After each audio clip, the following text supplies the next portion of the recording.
भगवान कहते हैं कि गाय, ब्राह्मण और गिरिराज इनके यजन की तैयारी करो। इंद्र यज्ञ के लिए जो सामग्रियां इकट्ठी की गई हैं उनसे हम गोवर्धन नाथ भगवान के यज्ञ को पूरा करेंगे। यह भगवान श्री कृष्ण बोले। तो भगवान कृष्ण कहते हैं कि यहां पर हमारी गैयां चरती हैं। भगवान श्री गोवर्धन नाथ हमारी गायों को हरी हरी घास देते हैं। इनका पूजन करना हमारे लिए बहुत ज्यादा जरूरी है। भगवान श्री कृष्ण ने गोवर्धन नाथ भगवान की पूजा का जिक्र किया और यह सत्य है, जो साल में एक आध बार भी नियम से गिरिराज भगवान की फेरी लगा लेता है उसकी संसार की 84 लाख योनियों की फेरी से मुक्ति मिल जाती है। उसको फिर भैंस और बकरा बनने की जरूरत नहीं पड़ती। वो लंबे समय के लिए भगवान का पार्षद बन करके भगवान के चरणों में आनंद लाभ प्राप्त करता है। आप बड़े बड़भागी हैं क्योंकि आप गोवर्धन से ज्यादा दूर नहीं हैं। जब भी आप श्री वृंदावन आते हैं, ब्रज में आते हैं, परिक्रमा करने के लिए आपके पास समय ना हो तो इस कलयुग में आप गोवर्धन नाथ श्री गिरिराज जी का दर्शन भी कर लेते हैं। गिरिराज बाबा दर्शन से भी जीव का कल्याण कर देते हैं। एक बहुत बड़े महापुरुष हुए, महात्मा हुए, जिनका नाम है गया प्रसाद जी। जन्मभूमि तो उनकी हाथरस में थी। उन्होंने पूरा जीवन गिरिराज तलहटी में निकाल दिया। भगवान गोवर्धन नाथ, कुछ वीडियो पड़ी है इसमें देखना, समाधि की देखो फुटेज में। पूरा जीवन इन्होंने अपना गिरिराज जी में निकाल दिया। भगवान श्री गोवर्धन नाथ श्री गिरिराज जी प्रत्यक्ष होकर के उन्हें दर्शन देते थे, उनसे बात करते थे। ऐसा बताते हैं कि स्वयं गोवर्धन नाथ सरकार ने मृत्यु के समय पर श्री गया प्रसाद जी महाराज को प्रत्यक्ष रूप से दर्शन देकर के ये कहा था, ऊपर अंबर और नीचे धरा रहेगी, तब तक तुम्हारा नाम जिंदा जीवित रहेगा। जो गोवर्धन गिरिराज जी आएंगे वो तुम्हारी समाधि पर मत्था टेकेंगे। आज भी लोग गोवर्धन श्री गिरिराज जी जाते हैं, उनकी समाधि की परिक्रमा करते हैं, मत्था टेकते हैं। परिक्रमा जब आप करते हैं, बड़ी परिक्रमा में दाहिने हाथ पर है समाधि, जहां पर भगवान श्री गिरिराज नाथ भगवान के 56 भोग भी लगाए जाते हैं। एक कार्यक्रम अधूरा है, जैसे भी मौका टाइम मिलेगा पूरे गिरिराज भगवान को 7 कोस में गिरिराज जी हैं, उनको फेंटा बांधना है। ये उदारी चल रही है। पहले मैंने अनाउंस किया था, मैं भूला नहीं हूं, लेकिन उस समय कोरोना था, जो बीच में वो बड़ी वाली लहर आ गई थी ना, उन्हीं दिनों में ये कार्यक्रम था। ये तो सब कोरोना की वजह से ही वो कार्यक्रम वो रद्द हो गया। आगे ये कार्यक्रम होने वाला है पैदल परिक्रमा करते हुए, और ऐसा ये बहुत समय के बाद में पहली बार होगा कि आप सभी भक्तों के द्वारा तुलसी वन आश्रम के सानिध्य में पूरे 7 कोस के गिरिराज भगवान को फेंटा स्वाफा बांधा जाएगा पूरा का पूरा। ये मनौती मांग रखी है, और आने वाले समय में ये जब भी कार्यक्रम का अनाउंस हो, आप गोवर्धन श्री गिरिराज जी जरूर चल के आइए। मेरी तो भारी श्रद्धा है गोवर्धन नाथ गिरिराज के प्रति। सर्व ग्रंथों में उनको पढ़ करके हमने समझा, ऐसा नहीं, हम उनकी कृपा का प्रत्यक्ष रूप से अनुभव कर रहे हैं। भगवान श्री गोवर्धन नाथ श्री गिरिराज जी, उनकी पूजा के लिए भगवान ने अपना अनुमोदन रखा। सब लोग उसके लिए तैयार हुए, और एक शर्त के ऊपर गिरिराज जी की पूजा के लिए नंद बाबा ने हाँ की। वो बात यह थी, नंद बाबा ने कहा इंद्र रूठ गया तो कृष्ण कहते हैं गिरिराज भगवान की जिम्मेवारी है हमारी रक्षा करना।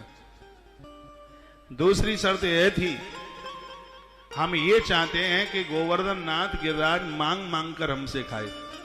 थालों में जो रख दिया जाए वो सब हजम कर ले, और जोर जोर से कहे कि ब्रजवासियों हमें और लाने खाने के लिए दो, और खाने के लिए दो। कृष्ण ने कहा ये कौन सी बड़ी बात है, यह भी हो जाएगा। तो नंद बाबा ने उसको स्वीकार कर लिया, और भगवान कृष्ण को पूछा गया कि तेरे गिरिराज को कौन सी चीज अच्छी लगती है खाने में। अब गिरिराज को अच्छी लगती है कि कन्हैया को अच्छी लगती है तो वो ही जाने, लेकिन उन्होंने कुछ बातों का वर्णन किया, और ये कृष्ण के ही शब्द हैं जो मैं श्लोक बोल रहा हूं। ये स्वयं कृष्ण बोल रहे हैं कि गोवर्धन नाथ श्री गिरिराज जी को क्या अच्छा लगता है। पच्यताम विविधा पाका सुपांता पायसादया सया बापूपसस्कुल्य सर्वदोहर्ष गृह्यता। भगवान श्री गिरिराज जी को खाने में खीर बहुत अच्छी लगती है। खीर तो घर से गरीब ब्रजवासियों को अच्छी लगती है। खीर निपनिया दूध की खीर है, जिसमें बिना पानी मिलाया हुआ खीर, ऐसी गाढ़ी के उसके ऊपर पापड़ी पड़ जाती, फिर ऊपर से उसमें कुछ माताएं कुर्सी पर बैठ करके सो रही हैं। आप सो रही हैं, इससे तकलीफ नहीं है, कहीं कुर्सी न डगमगा जाए तो फिर दिक्कत ज्यादा है।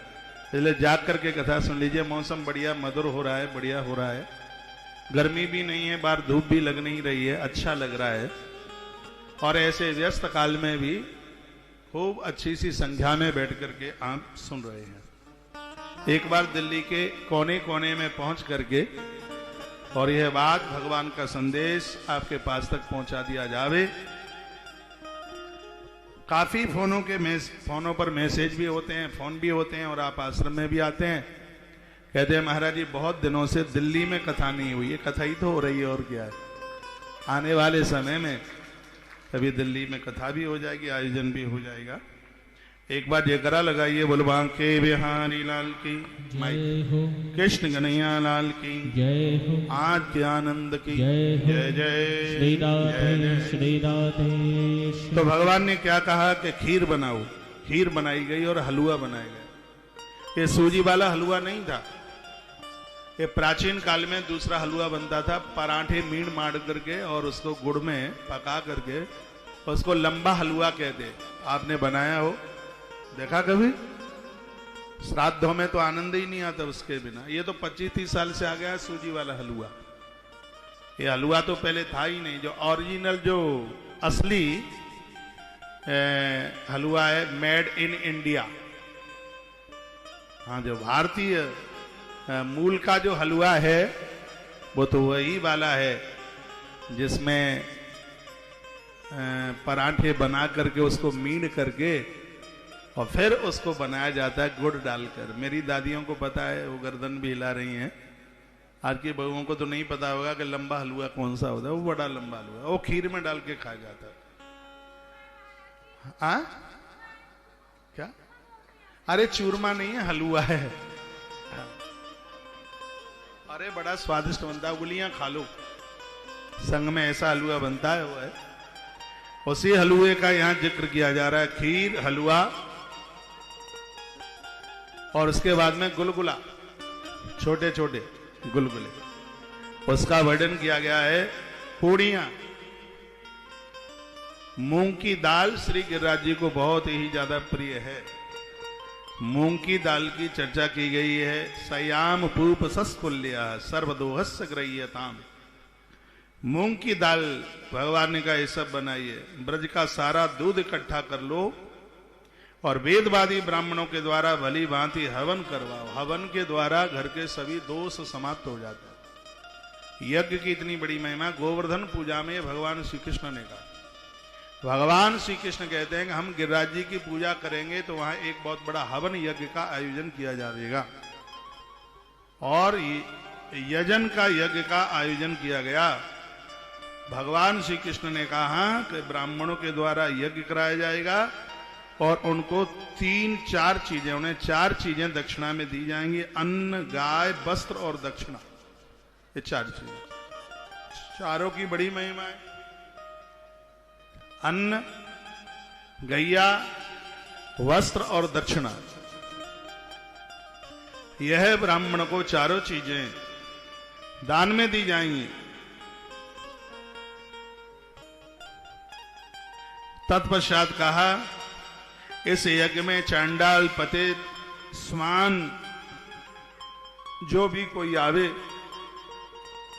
उन सबको जिमाना है, खिलाना है। और भगवान श्री कृष्ण ने एक बात और कही है कि गायों को चारा दिया जाए और उसके बाद में फिर हम गिरिराज जी को भोग लगाएंगे। कृष्ण कहते हैं पहले गैया को चारा देंगे। लिखा यवसम च गवाम दत्वा ग्रहे दीयताम बलि। इसका अर्थ आप जानते हैं, इसका मतलब क्या है? इसका अर्थ है जब आप अपने घर में भगवान का भोग लगाते हो तो ये प्रश्न होता है कि पहले भोग लगाया जाए कि पहले गैया के लिए रोटी निकाली जाए। तो भगवान श्री कृष्ण ने इसमें समाधान कर दिया है, पहले गाय के लिए रोटी निकाली जाती है, उसके बाद में ही भगवान का भोग लगाया जाता है। नहीं तो बहुत बार ऐसा होता है कि पहले भगवान का भोग लगता है, बाद में गैया की चंदिया रोटी निकलती है। नहीं, भगवान कहते हैं यवसम च गवाम दत्वा, पहले गैया को भोग देंगे, उसके बाद गिरय दीयताम बलि, उसके बाद में भगवान श्री गिरिराज जी का भोग लगाएंगे। बात समझ में आ रही है थोड़ी बात? हाँ, तो ऐसा जरूर कीजिए जैसा कृष्ण ने कहा है। उस घर में कभी किसी भी प्रकार की हानि नहीं हो सकती। जिन घरों में से घर की पहली रोटी गौ माता के लिए निकलती है, पहली रोटी गाय के लिए निकालो, बीच की रोटी कागा कौए के लिए निकालो, और लास्ट की जो रोटी है, सबसे लास्ट की रोटी, उसको स्वान कुतरे के लिए निकालिए। और भगवान ने एक ही श्लोक में तीनों बातें कह दी। अन्यैभ्यश्चात् चांडाल प्रतिव्योत्थार्यता, आपकी देहली पर यदि कोई चांडाल भी आ जावे, क्या सुंदर बात कही है, कोई भूखा व्यक्ति आ जाए आपके घर पर, भगवान कहते हैं कि भूखे व्यक्ति को भोजन देने के बाद आपने गैया को या भगवान को दिया है तो भी उसमें कोई दोष नहीं है, उसमें पुण्य ही पुण्य है, आपने भूखे को दे दिया। ये भगवान श्री कृष्ण के शब्द हैं।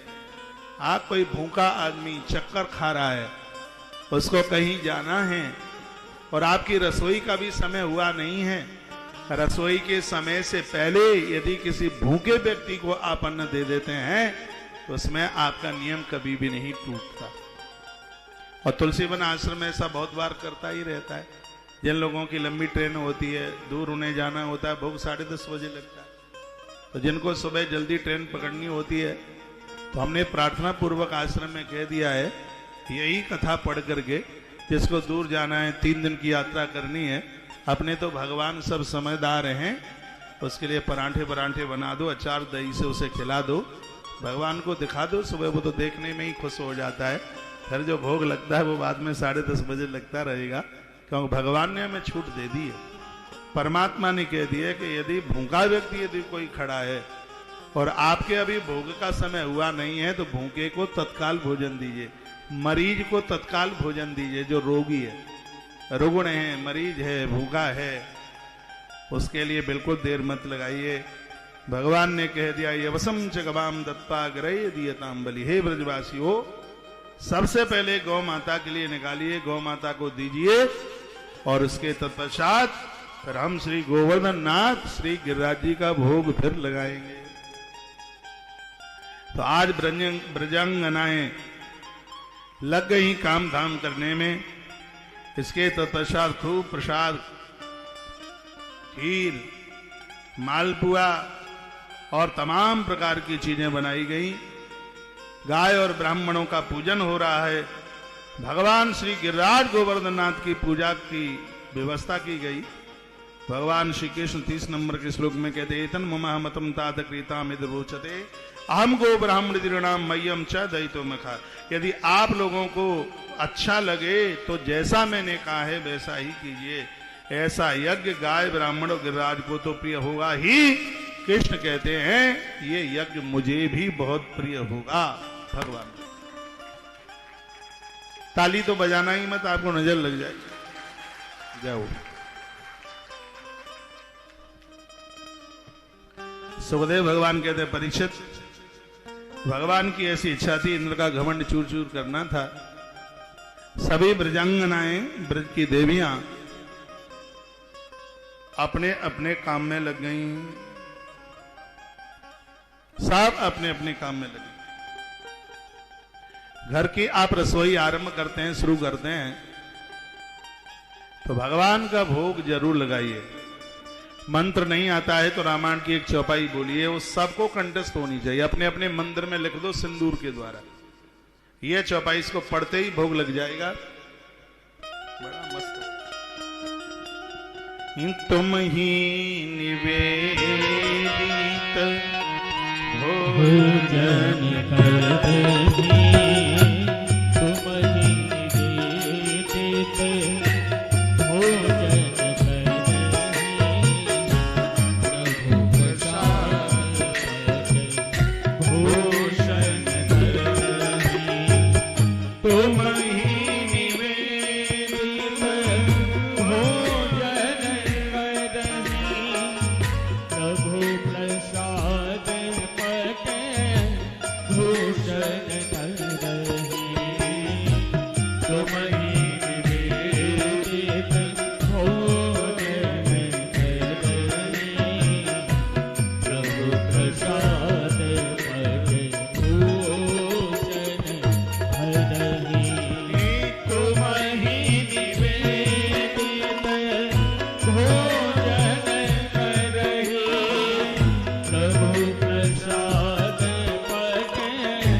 भगवान की जय। श्री हनुमान जी महाराज की जय। जय जय। श्री राधे। सभी सामग्रियां ब्रजमंडल में तैयार हो गई बनकर के प्रोक्तम निशम निर्धाद्या सात्विक ग्रंथ तद्वचा। नंद बाबा ने सबको कह दिया था, सबको बड़ी प्रसन्नता हुई। भगवान कृष्ण ने जिस प्रकार यज्ञ के करने के लिए कहा था, ब्राह्मण जनों ने उसी यज्ञ की व्यवस्था की। अपहृत बलीन सर्वान धृताम यवसम गवाम। वर्णन किया, खीर के द्वारा आहुतियां डाली गई। ब्राह्मणों को गोदान में गायें प्रदानित की गई। गौ धनान पुष्कृता गिरिम चक्र प्रदक्षिणम। वर्णन किया गया, गायों को हरी हरी घास खिलाई गई। षोडशोपचार से पूजन किया गया। आज स्वर्ग के देवताएं टुमुक टुमुक करके इस पूजा को देखने लगे। मृत्यु लोक में पहली बार 56 प्रकार के पदार्थों से एक पहाड़ का पूजन हो रहा था, जिसमें स्वयं भगवान श्री कृष्ण विराजित हो गए थे। गोवर्धन नाथ कुछ और नहीं है, स्वयं कृष्ण ही गिरिराज है। कामता नाथ कुछ और नहीं है, स्वयं प्रभु राम ही कामदगिरी के रूप में कामता नाथ। बाचित्वा स्वस्तयनम तद्रव्येण गृध्वजा। ब्राह्मणों ने स्वस्ति वाचन का पाठ किया। ऋग्वेद में और यजुर्वेद में स्वस्ति वाचन बड़े विस्तार पूर्वक आ गया। पूजा में स्वस्ति वाचन ब्राह्मण आरंभ करता है। देवता बिल्कुल मंगल करने के लिए तैयार हो जाते हैं। आज विज्ञान का युग है, पूजा में आप बैठते हैं, मोबाइल पर मोबाइल आप सुनते रहिए, मोबाइल बोलता रहेगा पूरा स्वस्ति वाचन। ब्राह्मण नहीं है, आसपास मिलते नहीं है, तो उनकी वाणी उसमें कैप्चर हुई है और आप उसके साथ साथ में आप नित्य इस पूजन का आनंद ले सकते हैं। सिरादे बाचयित्वा स्वस्तेनम तद द्रव्येण गृध्वजान। स्वस्ति वाचन के पाठ के साथ में जो सामग्री तैयार रखी हुई थी, गायों का बंधन पूजन करके उन्हें हरी हरी घास खिला करके, और उसके बाद में गोपियों ने और गोपों ने गायों को आगे करके वर्णन किया है। श्री गिरिराज जी की परिक्रमा लगाई। गायों को, गायों के बछड़ों को संग लिया। आपको पता हो, ध्यान हो, गांवों की संस्कृति में आज भी दिवाली के तत्पश्चात दूसरे दिन से गोवर्धन की पूजा तो पड़वा को होती है, लेकिन कुछ दिनों के लिए उसकी फेरी लोग लगाते हैं, जिसमें गाय के बछड़े का पूजन करते हैं, गैये के बछड़े को संग संग लेते हैं, उसको घुमाते हैं। वो बात यहां वर्णन की गई है। स्वयं भगवान श्री कृष्ण ने कहा कि आप परिक्रमा करें तो गौ धनान पुष्कृत गिरिम चक्रु प्रदक्षिणा। गौ वंश के साथ में श्री गिरिराज जी की प्रदक्षिणा कीजिए, परिक्रमा कीजिए। अब गैया का बछड़ा कहाँ लेके जाएंगे, तो ऐसा तो आप कर ही सकते हैं, एक चांदी का बछड़ा बनवाइए, उसको अपने थैले में रख लीजिए, उसका पूजन करके उसको हाथ पर भी आप रख सकते हैं, और हाथ के ऊपर रख करके उस गाय के बछड़े को हाथ पर रख करके श्री गिरिराज जी की परिक्रमा करते हैं आप, तो कलयुग की परिक्रमा भी द्वापर की परिक्रमा की तरह हो जाएगी। ये बोलता नहीं है, देखो कितनी जोर से चल रहा है। सिरादे जय सिरादे, सिरादे जय सिरादे। ये गला आज ही खींच लोगे तो कल के लिए कहां से आएगा। सिरादे जय सिरादे। तो ये क्यों नहीं बोलता है भाई सिरादे, तो दो काय क्यों लगा रखे हैं। सिरादे सिरादे सिरादे बंद मत कर भाई, डीजल लगता है इसमें, पेट्रोल। सिरादे सिरादे जय सिरादे। बोलिए बांके बिहारी लाल की जय हो। श्री हनुमंत बलवंत महाराज की जय हो। सभी ब्रजवासियों ने अपनी अपनी बैलगाड़ियां सजाई हैं, इसमें वर्णन है, और गाड़ियों में अपने सामान को रखा। अनासनितानी ते चारी सुलंकृता गोपैया कृष्ण वीराणी गायंत सदुदासा। सभी मंगल में गीत गाते गाते भगवान गोवर्धन नाथ श्री गिरिराज जी की पूजा के लिए, परिक्रमा के लिए सभी ब्रजवासी निकल गए। स्वस्ति वाचन के साथ पहले पूजन किया, और पूजन के तत्पश्चात ब्रजवासियों को भगवान ने आदेश दिया यमुना के जल से अभिषेक किया जाए। यमुना बड़ी दूर थी, तब भगवान श्री कृष्ण ने अपने हृदय से वहीं एक गंगा को प्रकट कर दिया, जिसका नाम हुआ बोली मानसी गंगा महारानी की जय हो। जितने भी तीर्थ है, जितने भी सागर है, नदियां हैं, सबके जल का आह्वान भगवान ने मानसी गंगा में किया। जब भी आप श्री गोवर्धन नाथ श्री गिरिराज जी जाते हैं तो मानसी गंगा के छींटे अपने ऊपर लगाएं। आजकल सरोवरों का पानी गंदीला हो गया, दुर्गंध भी आ रही है, गंदा भी हो गया है। ऐसा बिल्कुल भी मत सोचिए कि एक लोटा भर के बगल वाले ने पी लिया है तो आप भी एक लोटा भर के पिएंगे ही पानी। ज्यादा तरह से हमारे यहाँ भेड़ भक्ति ज्यादा होती है। एक भेड़ गिरी कुआं में तो सबको गिरना ही है, फिर रुकना नहीं है। उसको तो फिर लगेगा इसने लोटा भर के पिया है तो मुझे तो बाल्टी भर के तो पीना ही चाहिए। भले उसमें गंध आ रही है, दुर्गंध आ रही है, गंदीला पड़ा हुआ है, मैला कुचैला सब इकट्ठा हुआ है, लेकिन पड़ोसी ने एक लोटा पिया है तो हमें तो पूरा बाल्टा ही भर के पीना है। और अपने यहां यही ज्यादा चलता है। अंदर से आत्मा ओढ़ नहीं रही है, अंदर से आत्मा गवाही नहीं दे रही है, लेकिन नाक बंद करके उसको तो 4 लोटा पानी पीना ही है। गोस्वामी जी ने बड़ा सुंदर समाधान किया है। वो कहते हैं कि यदि जल आचमन करने के लायक है तो आचमन कीजिए, नहाने के लायक है तो स्नान कीजिए। यदि वो आचमन करने के लायक भी नहीं है, स्नान करने के लायक भी नहीं है, स्पर्श करने के लायक भी नहीं है, तो गोस्वामी तुलसीदास जी कहते हैं कि हाथ जोड़कर बंदन प्रणाम कर लीजिए, आपको नहाने का और आचमन का ही फल मिलेगा। दरस परस मुख मज्जन पाना, हाँ हरा ये पाप कहे वेद पुराना। ये वेद पुराण कहते हैं कि आपने दर्शन कर लिया है, परस प्रणाम कर लिया है, इससे भी हमारे सगरे पाप हैं वो जल करके राख हो जाएंगे। आपको जी तुम गिरिराज जी नहीं गए थे, तुमने बाल्टी भर के मानसी गंगा का पानी नहीं पिया तो तुम्हें कुछ भी मिलने वाला नहीं है। ऐसा बिल्कुल भी नहीं है। इन सब चीजों में श्रद्धा मजबूत होती है। इसमें श्रद्धा, आज नदियां धूल धूसरित हो रही है। आपके दिल्ली में ही यमुना को देखिए क्या स्थिति हो रही है। यमुना बहुत वंदनीय है, यमुना बहुत पूजनीय है। इसका जो बाह्य आवरण है वो आज समाज के द्वारा, लोगों के द्वारा वो गंदीला हो गया है। यमुना अंदर से तो पावन है, पवित्र है। यदि बाहर का जल आचमन करने के लायक नहीं है, यदि बाहर का जल स्नान करने के लायक नहीं है, तो आप श्रद्धा से उसको प्रणाम कर लेना, उसका दर्शन कर लेना, उससे आपको नहाने का और आचमन करने का ही फल प्राप्त होगा। आप श्रद्धा में बहक करके 2 लोटा पानी पी गए, इन्फेक्शन बॉडी में हो गया, बीमार हो गए, अस्पताल जाकर के और 10-5 हजार रुपया खर्च के आ जाओ, तो यमुना की यात्रा और गोवर्धन की यात्रा बड़ी महंगी हो जाएगी। पानी यदि पीने के लायक नहीं है तो छींटे लगा लो ऊपर छींटे के लगाने के लायक भी नहीं है तो उसको प्रणाम कर लो। और ये कहने में यदि जितना अपराध है वो सब मेरा और जितना पुण्य है वो सगरा तुम्हारा। मैं आपको मानसी गंगा से अलग नहीं कर रहा हूं। मैंने ब्रज के कुंडों को देखा है। हर साल 84 को इस यात्रा में हम जाते हैं। हमने देखा को बहुत तो भावुक माताएं लोटा संग लेके जाती हैं, ऊपर काई लगी हुई है, हरा हरा दिखाई देता है, तो भी लोटा भर के पीती है। रात में बुखार आता है, फिर उसकी परकम में ही छूट जाती है। स्थिति ऐसी है, ये सब गंदीला हो गया है।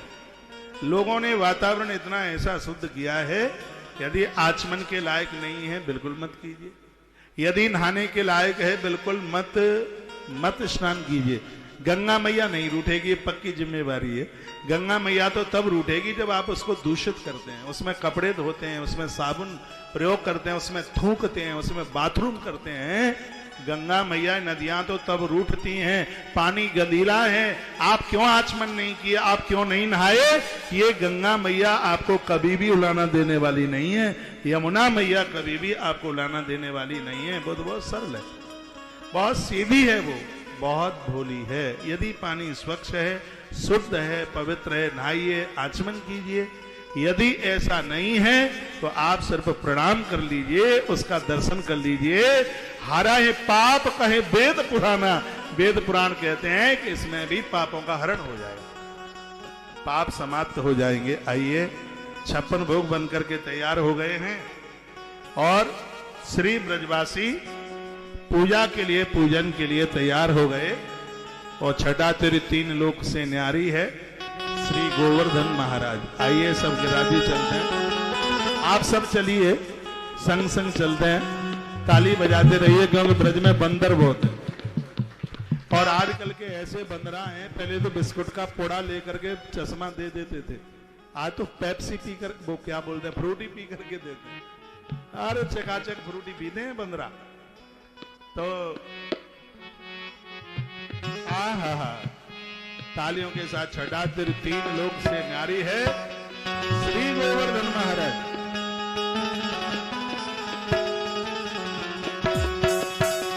छठा तिर 3 लोक ते न्यारी है गोवर्धन महाराज। छठा तिर 3 लोक ते न्यारी है गोवर्धन महाराज। गोवर्धन महाराज हमारे प्रभु गोवर्धन महाराज। छठा तिर 3 लोक ते न्यारी है गोवर्धन महाराज। छठा तिर 3 लोक ते न्यारी है गोवर्धन महाराज।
बैठ जाइए।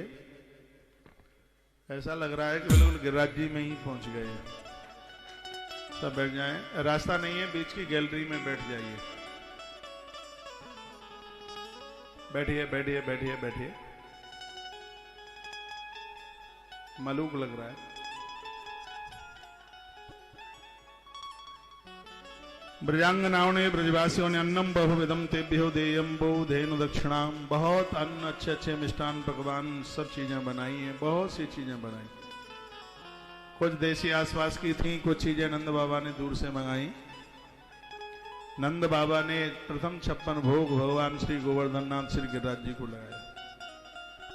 देवता पूरे पूजन का दृश्य अंबर आकाश की तरफ से देख रहे थे। प्रदक्षिणम चकुर्त गो विप्रानिल पर्वता। गायों ने, ब्राह्मणों ने, सभी लोगों ने भगवान श्री गिरिराज जी की प्रदक्षिणा परिक्रमा करी है। तत्पश्चात ब्राह्मणों का आशीर्वाद प्राप्त करके वह सब लोग बड़े आनंद के साथ जय जयकार की आवाज लगाई रहे थे। इतने में नारद जी को क्या सूझी पता नहीं, और वह बीड़ा बजाते हुए इंद्र के पास पहुंचे।